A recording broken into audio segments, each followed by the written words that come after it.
Hello students, welcome to my YouTube channel Vidhi education. आज के इस वीडियो में हम लर्निंग आउटकम्स आधारित लर्निंग गेप सामग्री के अंतर्गत ब्रिज कोर्स कक्षा 7वीं विषय विज्ञान के लिए यह वीडियो देखेंगे। इस वीडियो में हम अध्याय 10 गति एवं दूरियों का मापन चैप्टर समझेंगे और साथ ही इस चैप्टर से संबंधित अभ्यास वर्कशीट भी हल करेंगे। तो चलिए बच्चों, वीडियो को स्टार्ट करते हैं। फर्स्ट ऑफ ऑल हम जो है चैप्टर को रीड करेंगे और समझेंगे ताकि इस चैप्टर के अंतर्गत दी गई जो अभ्यास वर्कशीट है उनके प्रश्नों के उत्तर हम आसानी से हल कर सकें। तो देखिए यहाँ पर दिया गया है, ऐसे अनेक अवसर आते हैं जब हम लंबाई अथवा दूरियां मापने की आवश्यकता होती है। दर्जी कपड़े की लंबाई यह जानने के लिए मापता है कि कपड़ा कुर्ता सीने के लिए पर्याप्त है अथवा नहीं। यदि आपसे पूछा जाए कि आपकी लंबाई कितनी है तो आप अपने सिर से पैर की एड़ी तक की लंबाई बताएंगे। आइए अब हम लंबाई मापने के लिए क्रियाकलाप करते हैं। क्रियाकलाप गिवन है, दिया है। आप इस क्रियाकलाप को समूह में एक एक करके कीजिए। अपने पैर की लंबाई का एक मात्रक मानकर अपनी कक्षा के कमरे की लंबाई तथा चौड़ाई मापिए। फिर हम देखते हैं कि मापन का अर्थ किसी अज्ञात राशि की उसी प्रकार की कुछ ज्ञात राशि से तुलना करते हैं। इस ज्ञात निश्चित राशि को मात्रक कहते हैं। किसी माप के परिणाम को दो भागों में व्यक्त किया जाता है, एक भाग संख्या तथा दूसरा भाग दी गई माप का मात्रक होता है। उदाहरण के लिए क्रियाकलाप में घर के कमरे की लंबाई आपके 10 कदम की लंबाई के बराबर है, तो यहाँ पर 12 एक संख्या तथा कदम की लंबाई एक मात्रक है। क्या आपके कदम द्वारा मापी गई कमरे की लंबाई तथा उसके मित्र के कदम द्वारा मापी गई कमरे की लंबाई के माप एक बराबर है? शायद ये परिणाम भिन्न भिन्न हो सकते हैं क्योंकि आपके कदम की लंबाई आपके मित्र के कदम की लंबाई से भिन्न हो सकती है। अतः हम देखते हैं कि हमें मापने के कुछ ऐसे मात्रकों की आवश्यकता होती है जो सभी व्यक्तियों के लिए समान हो। अब यहाँ पर आगे पे है कि मापन के मानक मात्रक प्राचीन काल में पैर की लंबाई, अंगुलियों एवं चौड़ाई तथा उनके कदम की दूरी, इन सभी मापों का मात्रक के रूप में सामान्यतः प्रयोग होता था। प्रत्येक व्यक्ति के शरीर की माप में थोड़ी थोड़ी भिन्नता हो सकती है जिसके कारण मापन में उलझने आती हैं। वर्ष 1790 में फ्रांसीसियों ने मापन की एक मानक प्रणाली की रचना की जिसे मीटर पद्धति कहते हैं। आजकल जिस मात्रक प्रणाली का उपयोग हो रहा है उसे अंतरराष्ट्रीय मात्रक प्रणाली SI मात्रक कहते हैं।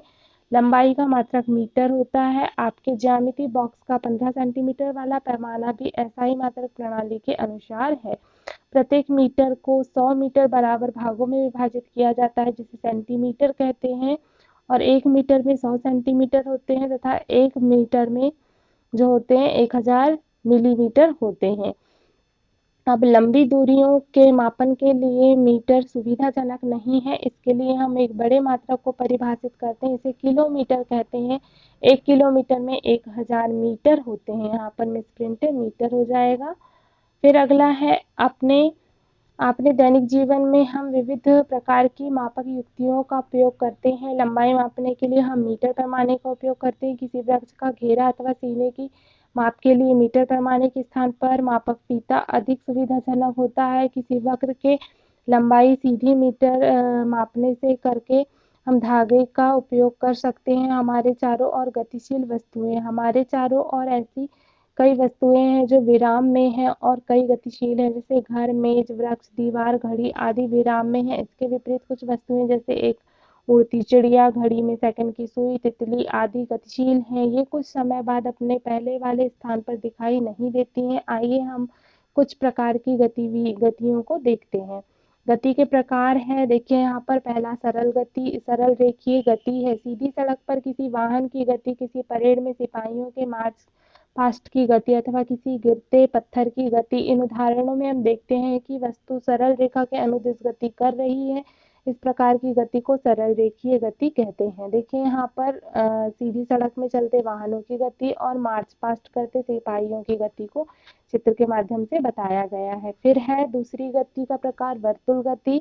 तो वर्तुल गति में कोई वस्तु इस प्रकार गति करती है कि उस वस्तु की किसी नियत बिंदु से दूरी समान रहती है। बिजली के पंखे की पंखुड़ियों पर अंकित किसी चिन्ह की गति, किसी घड़ी के सेकंड की सुई की गति वर्तुल गति के उदाहरण है। बिजली का पंखा अथवा घड़ी स्वयं एक स्थान से दूसरे स्थान तक गति नहीं करते, परंतु पंखे की पंखुड़ियां घूर्णन करती हैं।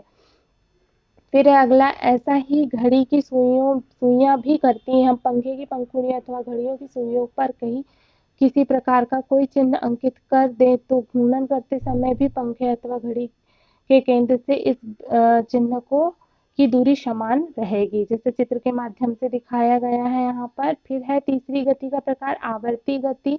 तो ऐसी गति जो निश्चित समय अंतराल के पश्चात दोहराती है उसे आवर्ती गति कहते हैं। झूला झूलते समय बच्चे की गति, सितार की डोरियों की गति आदि आवर्ती गति के उदाहरण है। तो देखिए इन उदाहरणों को चित्रों के माध्यम से बताया गया है। झूला झूलते बच्चों की गति, यहाँ पर घड़ी की जो है नीचे पेंडुलम की गति, और यहाँ पर घंटी जो बांधा है उसकी गति बताया गया है। सिलाई मशीन में उसका पहिया वर्तुल गति में होता है। जब तक पहिया घूर्णन करता है, सुई की ऊपर नीचे गति करती है, उस समय सुई की गति आवर्ती गति है। इसी तरह फर्श पर लुढ़कती हुई गेंद सरल रेखीय गति के साथ साथ घूर्णन गति भी करती है। अब अगला है, हमने देखा समय के साथ स्थिति में परिवर्तन को गति कहते हैं। इस परिवर्तन को हम दूरी मापन द्वारा ज्ञात कर सकते हैं। अब देखिए, अब इस चैप्टर से संबंधित प्रश्न है। तो वर्कशीट नंबर 1 के अंतर्गत प्रश्न नंबर पहला है, मापन से क्या तात्पर्य है? तो उत्तर हो जाएगा, मापन का अर्थ किसी अज्ञात राशि की उसी प्रकार की कुछ ज्ञात राशि से तुलना करना है। दूसरा प्रश्न है, पैर अथवा कदम का प्रयोग लंबाई के मानक मात्रक के रूप में नहीं किया जा सकता।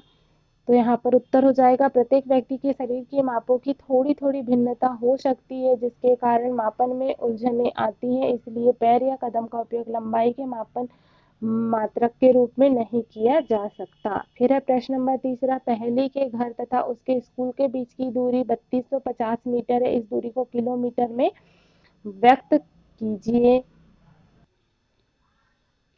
देखिए 1 किलोमीटर बराबर 1000 मीटर होता है, हम जानते हैं। अतः 3250 मीटर में 3250 बटे 1000 कर देंगे तो 3 किलो 25 ग्राम क्या निकल जाएगा, मीटर में इसका वजन निकल जाएगा किलोग्राम में। तो 3250 मीटर बराबर 3 किलोमीटर बराबर 250 मीटर, इस प्रकार से हो जाएगा। अब अगला है प्रश्न नंबर चौथा, आपने घर के कमरे की लंबाई पहले कदमों अर्थात पैर से और फिर मीटर पैमाने से माप कर उसका मापन लिखिए। तो कमरे की लंबाई कदम में 20 कदम और कमरे की लंबाई मीटर में 30 मीटर हो जाएगी। फिर है अगला प्रश्न नंबर 5वां, लंबाई का मात्रक क्या है? मीटर पद्धति से क्या तात्पर्य है? तो लंबाई का मात्रक मीटर होता है। मीटर पद्धति क्या होती है? वर्ष 1990 में फ्रांसीसियों ने मापन की एक मानक प्रणाली की रचना की जिसे मीटर पद्धति कहते हैं।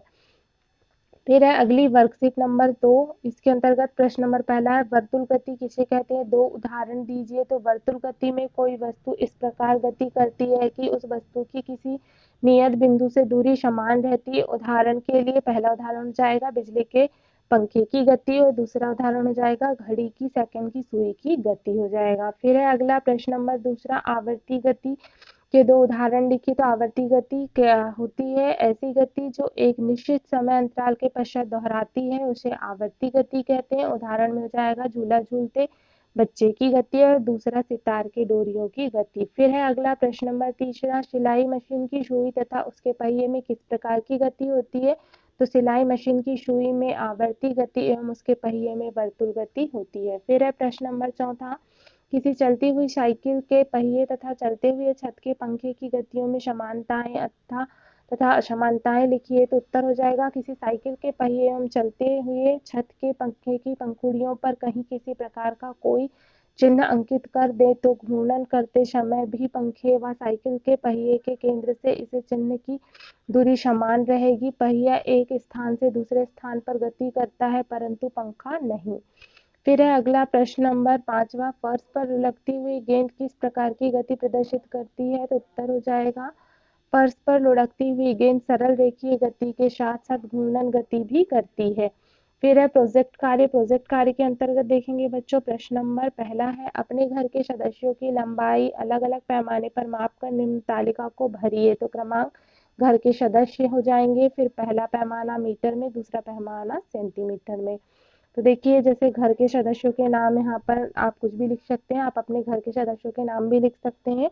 तो जैसे राजेश, राजेश की लंबाई मीटर में 1 मीटर 50 सेंटीमीटर है, तो दूसरा पैमाना सेंटीमीटर में 150 सेंटीमीटर हो जाएगी। आरती की लंबाई 1 मीटर 30 सेंटीमीटर है, तो यहाँ पर 130 सेंटीमीटर हो जाएगी। सागर की लंबाई 1 मीटर 40 सेंटीमीटर है, तो 140 सेंटीमीटर हो जाएगी। सविता की 1 मीटर 20 सेंटीमीटर है, तो 120 सेंटीमीटर हो जाएगी। बाला की 1 मीटर है, तो यहाँ पर 100 मीटर हो जाएगी, 100 सेंटीमीटर। फिर राहुल की लंबाई 0.50 सेंटीमीटर, अर्थात क्या है 0.50 सेंटीमीटर, मीटर में सेंटीमीटर में हो जाएगी। फिर विनय की लंबाई 70 सेंटीमीटर है, तो 70 सेंटीमीटर यहाँ पर लंबाई हो जाएगी। अब अगला है उपरोक्त तालिका को भरकर निम्न प्रश्नों के उत्तर दीजिए। पहला है ए नंबर का प्रश्न, घर के किस सदस्य की लंबाई मीटर या पैमाने के अनुसार सबसे कम है, तो राहुल की 50 मीटर है। फिर है बी नंबर का प्रश्न, घर के किस सदस्य की लंबाई सेंटीमीटर या पैमाने के अनुसार सबसे अधिक है, तो राजेश की 150 सेंटीमीटर। सी नंबर का प्रश्न होगा कि घर के जिस सदस्य की लंबाई सेंटीमीटर में सबसे अधिक आई है उसकी लंबाई को मीटर में बदलिए, तो राजेश की 150 सेंटीमीटर। तो सेंटीमीटर यहाँ पर क्या हो जाएगा, मीटर में 1.50 मीटर हो जाएगी। फिर है बी नंबर का, 1 मीटर में कितने सेंटीमीटर होते हैं, तो 1 मीटर बराबर 100 सेंटीमीटर होता है। इस प्रकार से आप लिख लेंगे।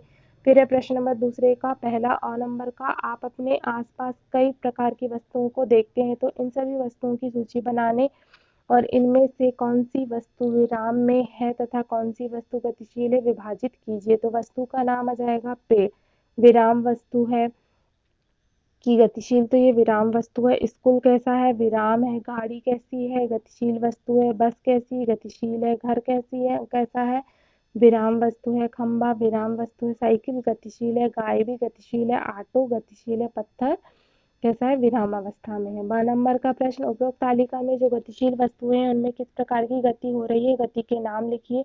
तो गाड़ी सरल रेखीय गति हो रही है, बस में भी सरल रेखीय, साइकिल में भी सरल रेखीय गति हो रही है, ऑटो में भी सरल रेखीय और गाय में भी सरल रेखीय गति हो रही है। इस प्रकार से और भी आप यहाँ पर चीजों को लिख सकते हैं। फिर स्वआकलन हेतु दिए गए प्रश्न है। प्रश्न नंबर पहला, सही विकल्प का चयन करिए। तो पहला प्रश्न हो जाएगा, लंबी दूरी को मापने के लिए आप किस मात्रा का चयन करेंगे, तो किलोमीटर हो जाएगा। फिर 1 मीटर में कितने सेंटीमीटर होते हैं, तो 1 मीटर में 100 सेंटीमीटर होते हैं। फिर अगला प्रश्न है तीसरा, झूला झूलते बच्चे की गति होती है, तो ये आवर्ती गति होती है। फिर लंबाई का SI मात्रक क्या होता है, मीटर होता है। फिर है प्रश्न नंबर दूसरा, निम्नलिखित को लंबाई के बढ़ते परिणामों की में व्यवस्थित कीजिए। देखिए सबसे छोटा मिलीमीटर हो गया, फिर उससे बड़ा सेंटीमीटर होता है, फिर उससे बड़ा मीटर और सबसे बड़ा किलोमीटर होता है। फिर अगला प्रश्न नंबर तीसरा, आपकी कक्षा की लंबाई तथा चौड़ाई को मीटर में माप कर लिखिए। तो कक्षा की लंबाई 3 मीटर और चौड़ाई 8 मीटर हो जाएगी। प्रश्न नंबर चौथा, पृथ्वी के परितः चंद्रमा द्वारा गति करना किस प्रकार की गति का उदाहरण है, तो ये वर्तुल गति का उदाहरण है। फिर है प्रश्न नंबर 5वां, ऐसे 2 उदाहरण दीजिए जिसमें गति करती हुई वस्तु एक से अधिक प्रकार की गति प्रदर्शित करती है, गतियों के नाम भी लिखिए। तो पहला, फर्श पर लुढ़कती हुई गति सरल रेखीय गति के साथ साथ घूर्णन गति भी करती है। और दूसरा उदाहरण हो जाएगा, सिलाई मशीन में सुई की गति आवर्ती गति एवं पहिया वर्तुल गति करता है, तो 2 गति हो जाएंगी। तो देखा स्टूडेंट्स, इस प्रकार से अध्याय 10 गति एवं दूरियों का मापन कंप्लीट होता है। आई होप आपके लिए यह वीडियो हेल्पफुल रहा होगा। अगर आपको वीडियो अच्छा लगा हो तो वीडियो को लाइक करिए, अपने फ्रेंड्स के साथ इस वीडियो को अधिक से अधिक शेयर करिए तथा मेरे चैनल पर नए हैं तो जल्दी से चैनल को सब्सक्राइब कर दीजिए। साथ ही इसी प्रकार के अन्य वीडियो प्राप्त करने के लिए आप इस वीडियो के डिस्क्रिप्शन बॉक्स में जा करके उन वीडियोस की लिंक को प्राप्त कर सकते हैं। Thank you for watching my video. मिलते हैं नेक्स्ट वीडियो में।